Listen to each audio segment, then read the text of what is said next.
ఎవడైతే ఆ దైవజనుడు ఒంటి మీద చెయ్యేశాడో వాడి రక్తము కుక్కలు నాకుతాయి.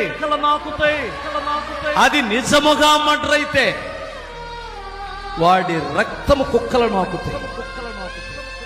మీకు అర్థమవుతుంది? దేవుడితో పెట్టుకోవద్దు, దేవుడితో పెట్టుకోవద్దు. దేవుడు సర్వశక్తి గల దేవుడు.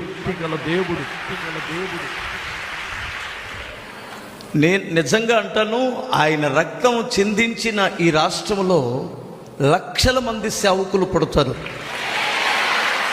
లక్షల మంది యవనస్తులు లేస్తారు. నిజమండి, లక్షల మంది యవనస్తులు లేస్తారు. అంత గొప్ప కార్యం జరిగింది. అందుకని మనం అంత గొప్ప దైవ సేవకుని కోల్పోయినందుకు బాధాకరమే కానీ దేవుని పని మాత్రం ఈసమంతైనా తగ్గదు.